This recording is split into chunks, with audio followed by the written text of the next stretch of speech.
my Ghana. A chain, baby. A chain, baby.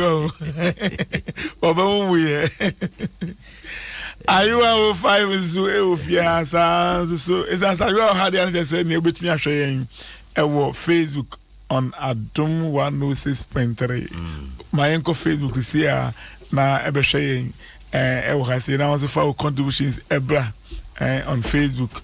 On Facebook, with me sharing this year, and I Facebook so with me WhatsApp. It was 0243024946, 0243024946. Now you can also do contribution about oh birthday we would do official baby or the band side back in kind at the amount.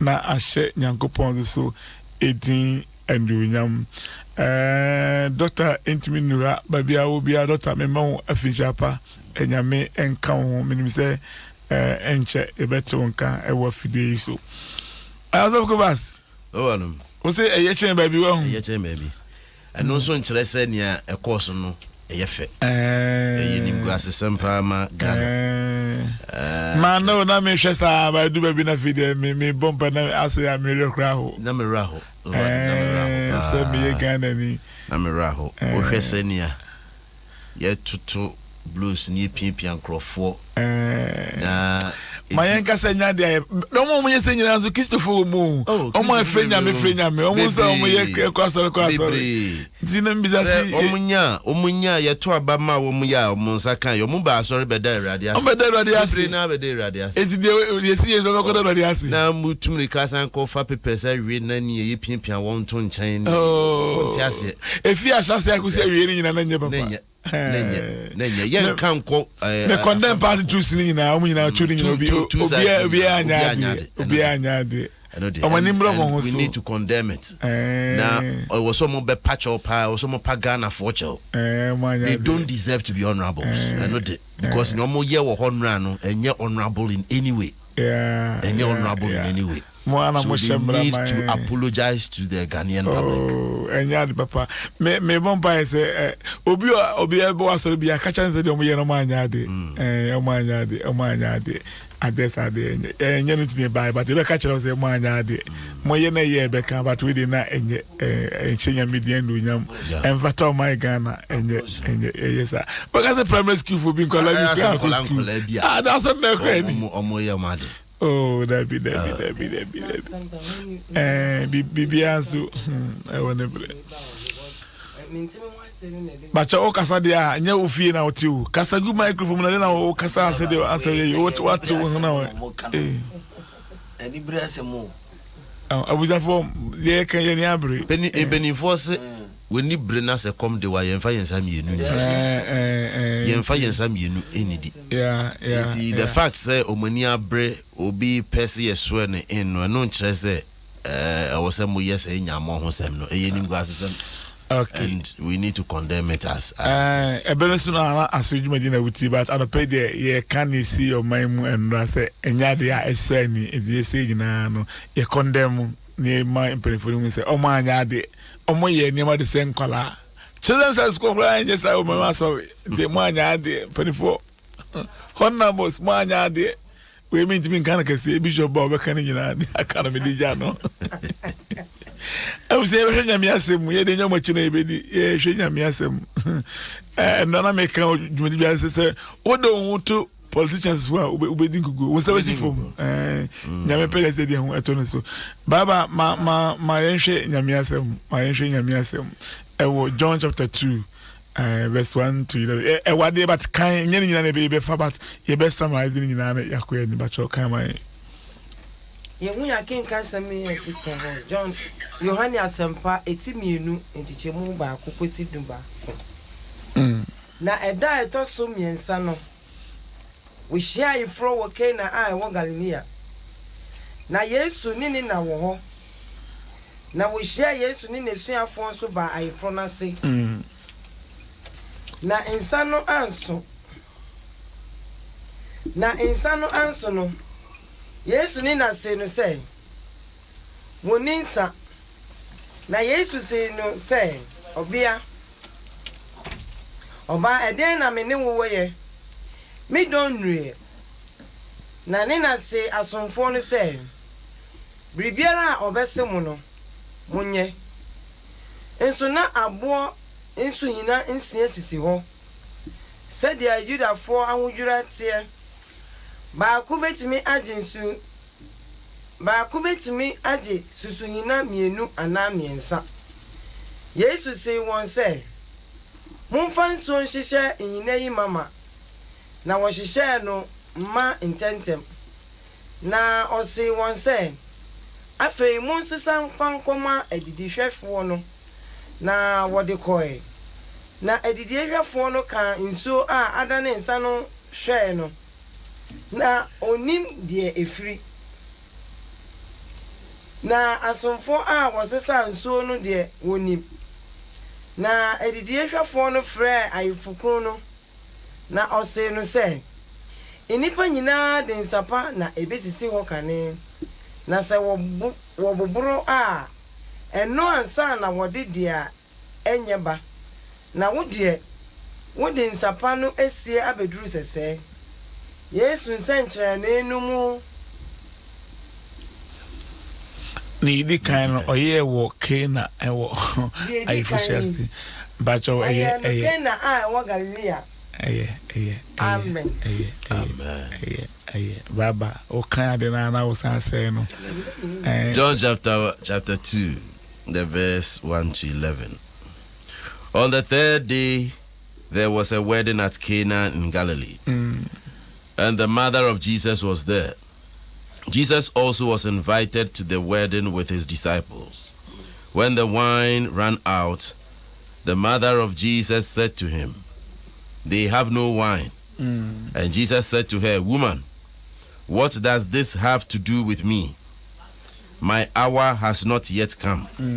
His mother said to the servants, "Do whatever he tells you."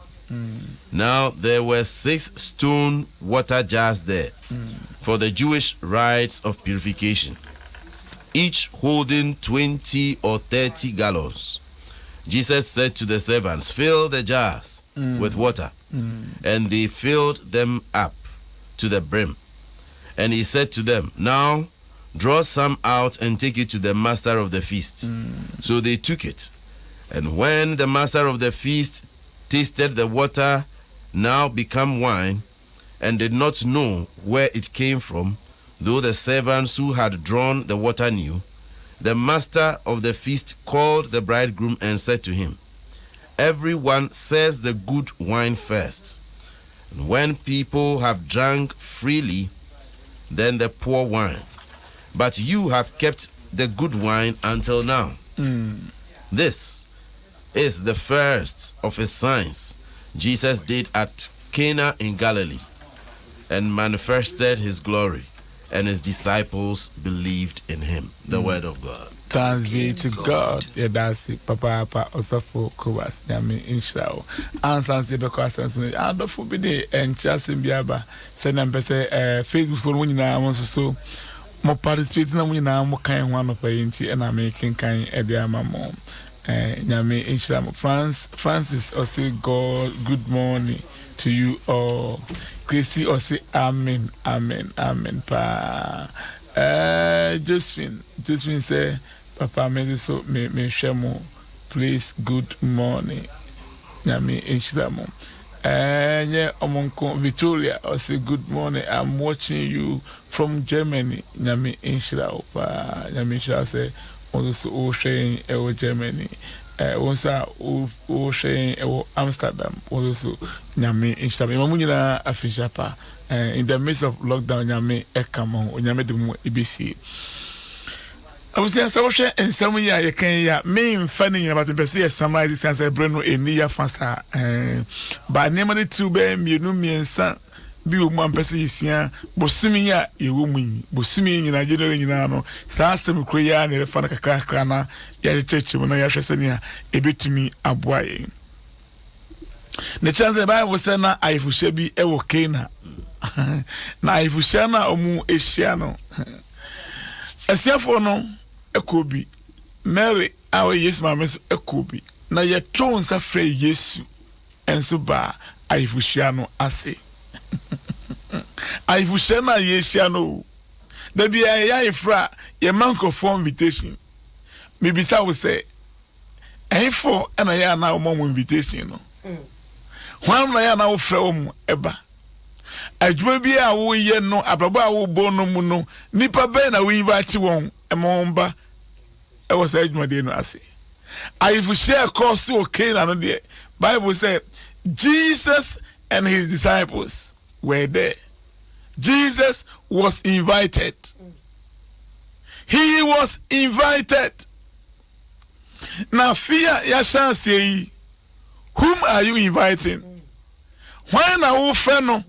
Why na mana be boa wo e wa brabo no mu? Yesu de ye sheda to nza frɛ no.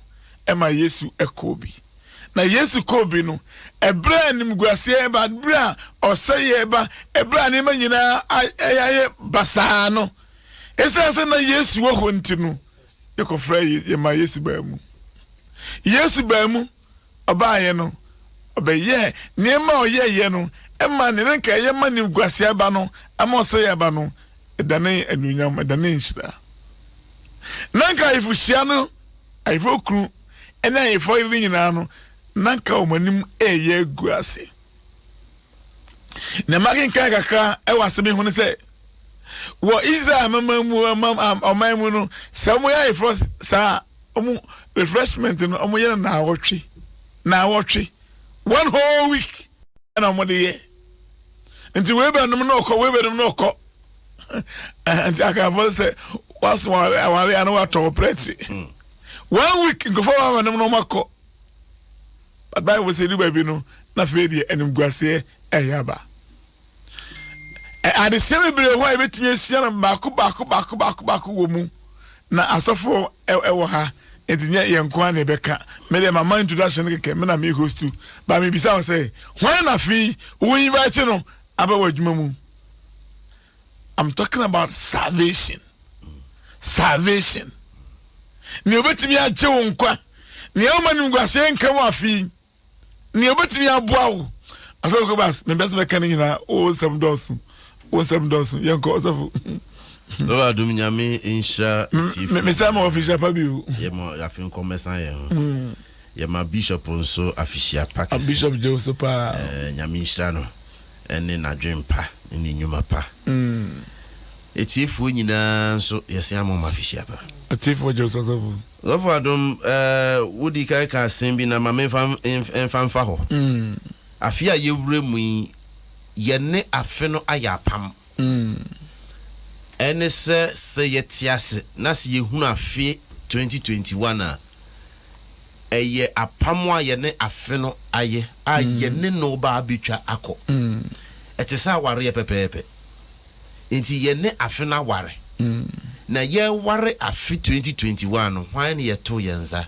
efre no hwan na ye to yensa efre no ye ken 31st night obi edi wo beba obi di wo night club otie yempa obi mpo wa na ni wiase nyina no 31st pe no kwa asore bekono ba akopɛ eti okọ 31st no wanko bio na adwin nyina ne se owura so dem 31st dia nyame nhira beto ne so yes but eno no ye nya wo ba na emom hwan na wan invite na ba hwan na wa invite na ba wa finu mu cause afinu na won na eware na hwan na wan invite na ba afinu mu Yesu Kristo omo invite no but oba no kra no oyedin obetenase eti ye bisa se sabe na onim se nsa no esa na ye invite no maame so kan enti hu se we ye nkrofo na omo ben Yesu no mo ye family friends a omo ben won pa no ti na etumi invite ne maame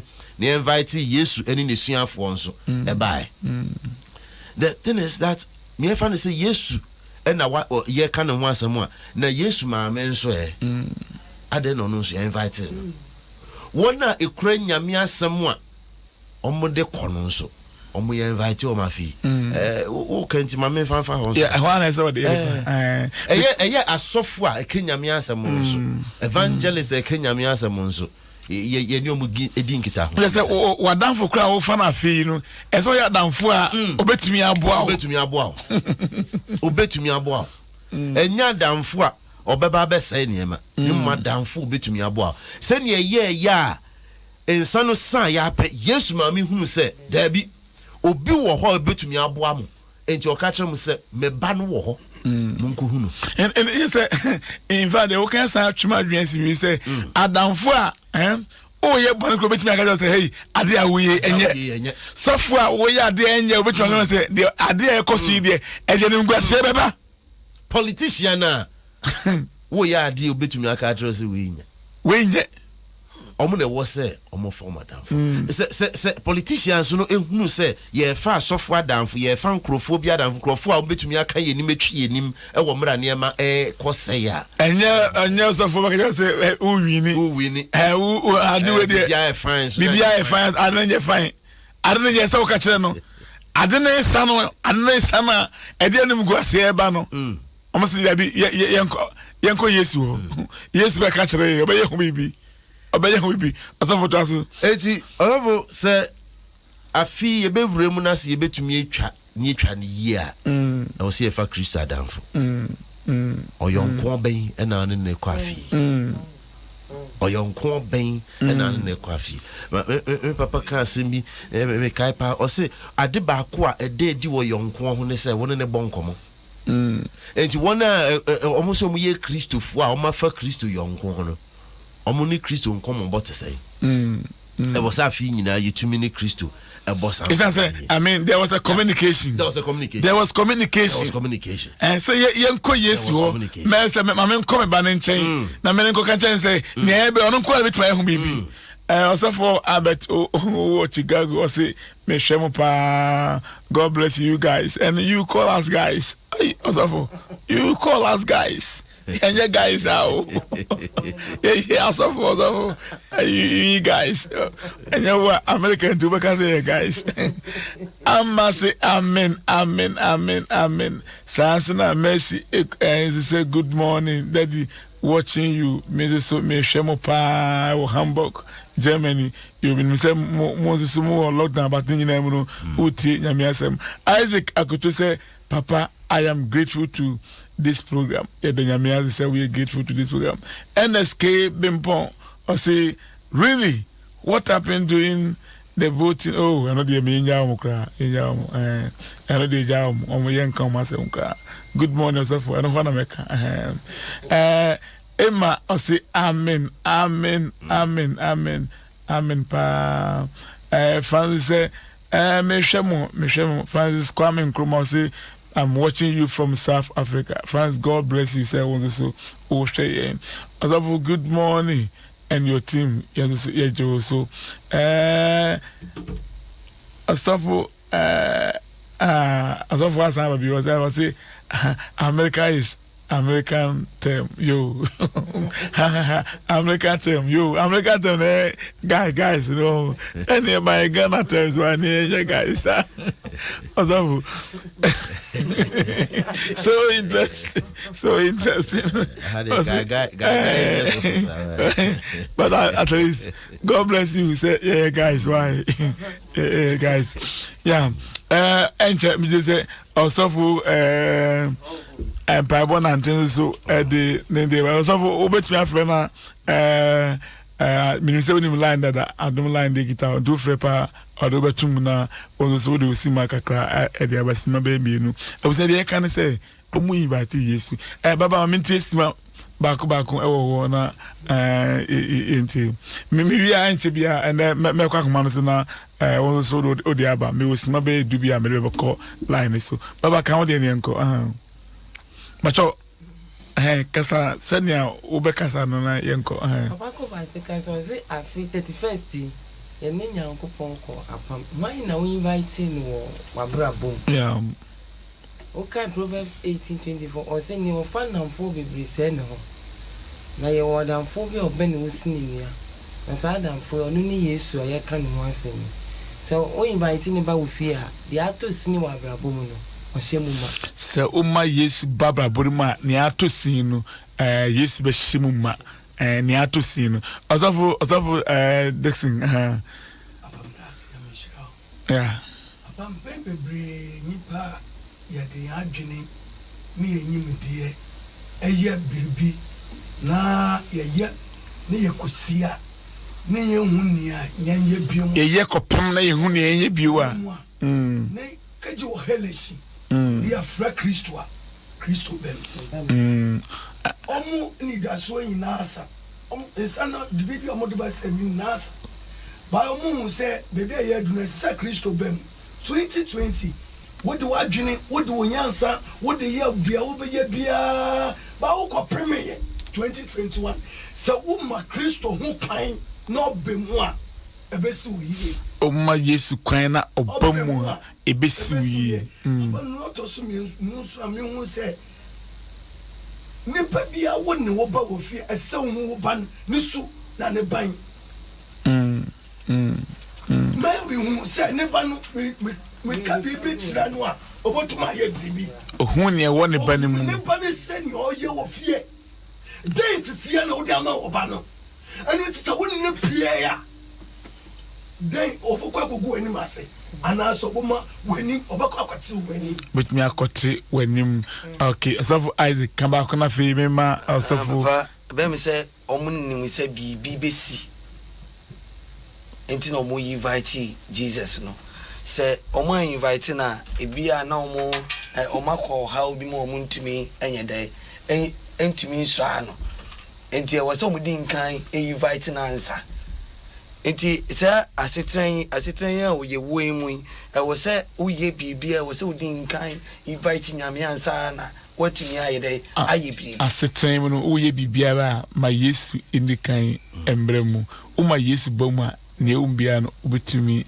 aye amwa gifty or gifty ase ni owanyi ba ten ma enya de obetumi aboa no osi asemo Monica amankwa gifty ana amwa kwa gifty osi good morning papa God bless you me so me hwem ewo Belgium na me so me hwem efi nyame enhira opa ase so odu afidi no atro na o hwe ewo Belgium nyame enhira Stephen K Adom osa the Stephen Sade Adom also what a powerful word for the beginning of the year.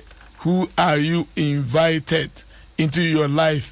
First, Christ. Second, good friends. Good friends. God richly bless you. Josephine, if I say God richly bless you all. So whom are you inviting? Why na wo friend amana ba abrabonimu? And now the 8th of January. I mean it's too young. But bibisa say why na wo friend amana ba abrabonimu aware ni mu adwuma ni mu. Why na wo friend no? Why na ye wadamfo 2021? Azofo bas yen kona fe yemi ahwan microphone na inti. Azofo Adom na ne ma me ekọ ka kire ne se ensa no asa. O ka kire se de na me no wo ye. Nanso ne ma me da ne kire omo so no ka kire me se ne obeka kire mu bia. Monye. Se 2021 yi se ne ma be koyi ama ya. Ye nyambe ka kire yin bia ye. Do whatever he tells you. Na ka Yesu onye ensa shefo. Onye ensa. Ontwabe. But wo hwe na adwuma pa na nko ye carpenter. If you say na ne papa adwuma na no sua. Na ye den na carpenter onu na ye den nsa asem Ɛberɛ no. But ne ma amese ne obeka kire mu bia no. Monye. Ema Yesu nsu etu anamo ekai se mo nhye ankora na esisi ho no. Mo nya ne ma se afi ye betie nyame asem a eniema besesa wo yabrabo. Ebia nanka ye mu bia nka ebedi akini aka se masa se wo de o ye carpenter na insasa insu a ye fa nkogu ankora mu de den na beyeye. Ankora no nso so kra no enye insu a ye numu eye insu a ye di dware. For the purification. Enti ka wo tu kwan ba omo ba eyinu omo ba party no ayefro party no omo nam se sabre na car ni ho enti omo nam fom bebre no omo nansi fino mbedu eno no mo sade hohoro enti enye eyusu a na nka yesanom eyusu a yesade hohoro ye so eno na Yesu se mon shane mama enti yes dey okaje say se manya me kwana nyame asem eba ya brabo mu a hey na yesan yo city or say do whatever he tells you. wokɔ asɔre de kakra wuntie tight wo se wuntua afɔre wo se wo mo hey do whatever he tells you asafo empire bonantia ba homa no so o se ni obesimu bia no monye ni obesimu bia no monye ni di kan say omunyibati Yesu enim gwa say ba no they approach Jesus omuko Yesu nchen no o se bre nu ye na so ebe no du ye no o amanim gwa say no ama 2021 why anyway invite no or software Reverend Dr. Kofi Entry nyame asumdwe enka ho so minia na abuchapa afingo mate apomu to say nyame dumunti hunamu de ka edin bate hohum de nyame kan ho de nyame se kwakuye nyina so ye ho ye adomaso yeso me hu se me te se na mudi kan aka enra dia you see kwaku enra dia be we shouldn't brush this under the carpet enya dia yefe into ka se ye nka ho asam a ye ka nyame asam but as say ye ma ye no ne nuanom ye mpanifo a omo fra mo ho honorable so me say no mo ye no ye nim kwase kwaku First Samuel chapter 25 verse 25 assembly wo ho yeah papa bi wo ha ne fe no naba yeah oye eni amo ho assembly etia David na David penekuno na okoye no ne yere Abigail di kan kusia David e pa che o ma ne kuno kwaku that ye beka ho asem se ye to ye wo abofra ye to din ye din na ye to no empanifo a e to abofra ni din e katra abofra no a ye onti kasa no ana onyini ye ne se onhwe no amfa ifi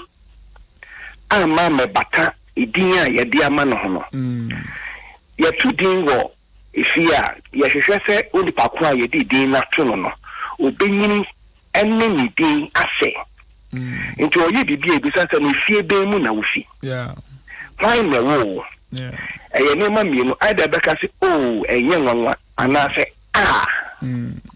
say oh no eba se oh woni ye ni ifie na wo fi mu no ese mo kasa ye fe mo ni ye fe ne mo ye fe na ye di ebe so a na che se akoye opposite enye eti enura ne ye course no eye in fact send ye ni also for ko ba se ka no me gidi se ese parliamentarians na ebe pa oman no chew if you say ko so bi jina bontin journalist bi jina bontin etro bibi etia ye nianom parliamentarians a omo ho privileges committee ebe twi obi akọ kanenim enura de na ye course no me kasese oman bapa a metua me tax me yosofo ye te me tax editua parliamentarians neka say enemy ade e course a e won say oman bi so no they do this they do that no we are talking about Ghana mo beka say ye mom paye ema asumdwe mra ya bom paye ama asumdwe nyame adum se ne tie bi aba na mun konkoto aba enkoyi speaker na say na ekoso ye e try ye monokra ne say we are singing we are singing enti ye di efi ni onim guasie bi ababa bata Ghana ho ame yo my bapa say omaya me obai bapa me tua me tax no efi ni bia be ka me ho na me ni say ne course no na I will call on both leadership of the house if you need na the speaker honorable speaker say omo pekwa bi so na omo apologize to Ghanaians na ni me course we na no de ni say yade a e fata Ghana enye we ni yempenifo ade omo di jaye ni na say omo ye we a oman ni hu no na ni pa hwe no say wotina bi obi so koye bibi wa bontia would they have the moral right to speak against it so for your wasamba obi yes ye ni ade a oman ni nyaka and asafo ye say and asafo ye say and you send control and you say fine ebi yes we accept it journalist for koye bibi a ye bo mochi obi ko wie sika ni ade a ye ka Other now, they wouldn't want us to talk about it. Now, we are journalists, be or Becca Hassam. Maybe, will be the fact at ye. Oh, I wrote on my Facebook was saying, a Christopher woman, the Christopher woman, dear, and another woman, you will do my year. Woman, can you ask me? Any, you are assassin, where is it? And I do politics, dear. You do politics, dear, Yesu. Yankopona ye nimu no Allah na ye nimu no ontra nkyai ne yanka se emfa yakoma so asem enye to the extent say ye democracy ya masoja for abaho enye me maame e wawu ne first soldier for bayo eye dan obi onim soldier for line and the first soldier for by now are we still under democracy and I say ye woden of course okoto epele moja dodua so ba kunto kwa dia soldier for be ba ho so ati and a brave amanian so entertain say especially the Christians among them and the Muslims among them, they should come out and apologize to Ghanaians irrespective of whichever political color we are wearing. Mr. First Samuel chapter 25 verse 25 na ba din adigel say Mira imuamikuno na semi ni din tie no sa na ni so if they want us to call them honorables, I think that they must work on their name and come out and apologize. Kwakwasema mede to journey. Medasi nyamishira papa. Afi yemra nasa nankata suna. Be nasa muno so Would you much no, but we have to talk about it. Yes. We are in BBC and Sana software that say we are calling on our software to pray. No, irrespective of the political colors. They didn't do well. Of course, few ones were very, very mature. Yeah. Others when it comes to Nyame addition idea, some of us, baby you don't know, omubi in Nuhoye. Say idea me a politician and AB and come here. And come so me party leader and Gabako. That's so they shouldn't take us for granted. Say omunkwana sabe omunimra. Debio. What they did is an eyesore, and I think that they should come out and apologize to all Ghanaians. Yeah, but you say you can omuti into essentially before some start they invited the Spirit of God. Mami fancy enough from that. That's it. And see, Yenia Albert Okran say, your association will determine your attitude. That is why you have to choose wisely. Anything I say, was so Ufa Adamfa or ye papa, Adamfa or ye papa, say, oh, ye been and you'll be to me, I catch it. I found only invited yes by me. Catch us a brave woman, my yesu, embra wa prapunumu, our renumu, a jumanumu, my yesu bremu, as a yesu boma, Tinasem, Nobekana ye, Nobeka us a ye, we are a dishra, and so Ebermount, I was a corner so, and Chebia. Ye dear, but when first ma a num, me brain of grass or that, me brain asun. Enti minda mbia homa bia crab you aso by bonanti ono ba bi o de fire no just say name na koso hardwene so far the masimo kind hardwene even the scripture no use no yeah fine your but we hwe 1 Samuel 25 or year to me ejina ka se mikun din no senia ne din ti no sa pepe din no e de nabal ase kire ni jimi iti wo jimi a ye ne din no ahu adwuma no wo ye eti se mo ye honorable sa mo nya mo din no so adwuma na mo nya honorable things eno ne e ka ho asem no ye nya e ka. Yeah, and for you condemn the any on cause enya dia cause yi nti nyina yenhwe enya de papa ya Christy won New Jerusalem papa me tie mu pa me tie fi Ghana na be tie fi hina be tie fi say wo Ghana into be tie fi Belgium near the Germany ya also tie fi Ghana ya why God will bless you also my yemfa ya sombre awie na yedi yeni anomu wa banum na ha be kan ya yenka ye obi so fanjo am man frɛ anka si ma ba ko bi okay but chale bi ahwa na me fa di pa ba ko mi nu pe na minti wa ahwa so me asum bi nka hello you know so you come on enka so ba chef so na ho prefi me de dan le first makati ba jo mi tosima 30 seconds bi nko since 1992 I started about to one the Ɛberɛ me ti bi da me hu bi da me hu bi da since entity the di e man so the mu ye no ye hu bi da ogana mo ya NDC sa ye kan mu se David Masa yenka we have to put you right straight away NDC 7 year kan bi we ese ne mo ye ne eno ho asem afenu ni nyina ye bone eno na wo se ye kan ho asem obi amfa politics bi amba me nya no bi na me ye mo ntwen mu ayi journalist wona mu ba mo kan ho asem beka sam ne nko ye de onzo be shey bufu na pay ye kan Yesu ho asem onye ni di no so adwuma bacho kasa minti wan bi ne wa ho so.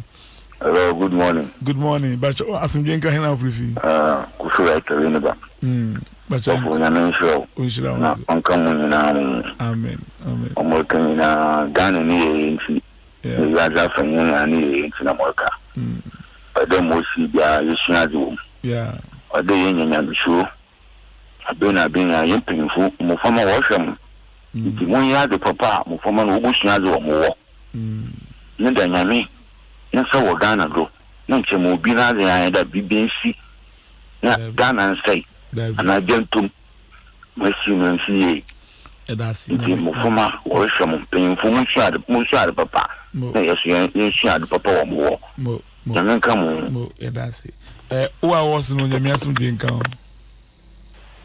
Hello? Asumdie nkan. Oh, sorry. Bacho asumdie nkan. Nkan so. Yeah, bacho meet you. Again mo ni ka from Vancouverian. From committee usma. Ana ko ya da washipa. Nje nsendi ho ba brumwa. So bi amp wan ko wan chiru mo ya nan tiasi na e demo. Yeah.